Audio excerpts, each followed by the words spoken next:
at this insane video. A group of migrants in New York City are arrested after attacking NYPD officers in Times Square.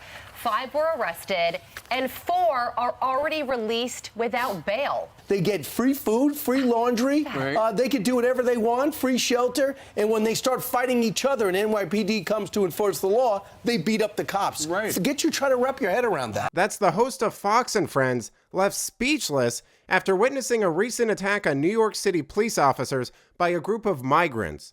Welcome to Nerk News. I'm Nerkish. Today we're going to take a few minutes to talk about this video, the government's response to the issue, and whether or not anything can be done about it at this point. All right, the brawl started when 2 officers were trying to break up a rowdy crowd near a migrant shelter on 42nd Street.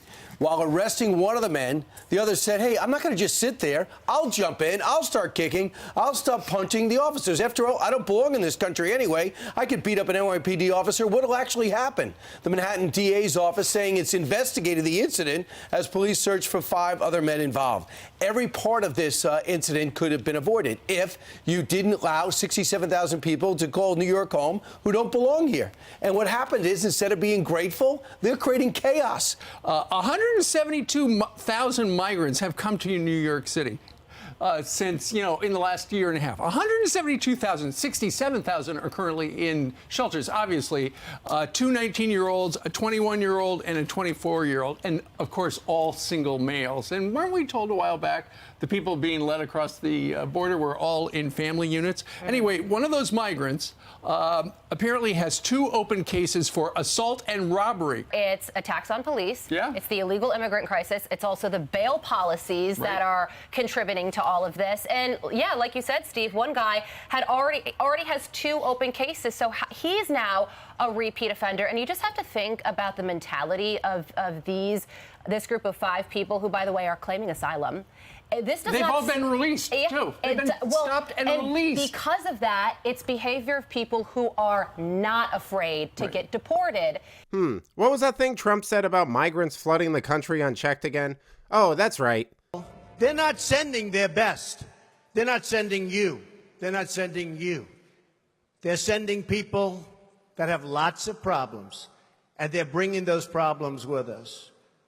Well, Democrats, was he wrong? Is this their best? I mean, he was vilified for saying that. It's up there as one of his most infamous quotes, and it sounds about right to me. This level of immigration is not sustainable, and the current system of catch and release is a serious detriment to the health and well-being of American citizens. Things have gotten so bad that even the mayor of Chicago is feeling the pressure. Their shelters are overflowing over there, and next to nothing is being done.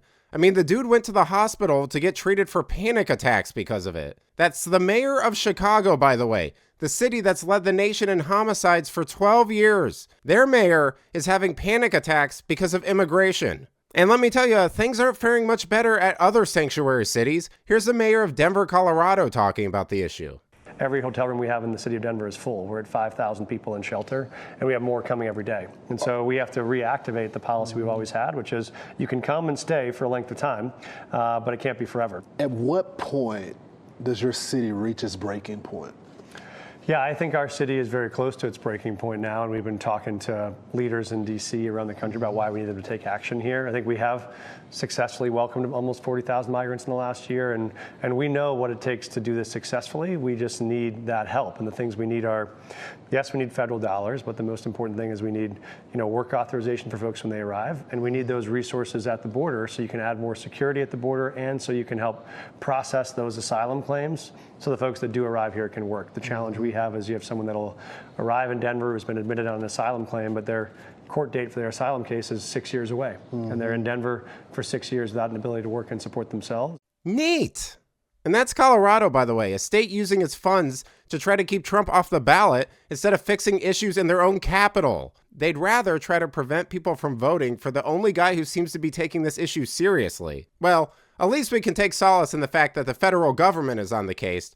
Oh, wait, never mind. They're too busy fighting with Texas for securing the border and voting against bills that will deport illegals for Social Security fraud and DUIs.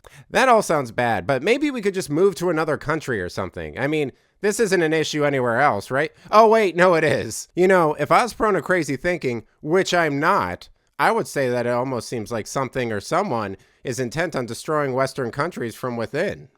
But that's just me. But let me know what you think. How do you feel about all this? Do you live in an area affected by any of this stuff? Have you seen it personally? Is the media blowing this all out of proportion? Let me know in the comments. Until then, this has been Nerk News. Boy!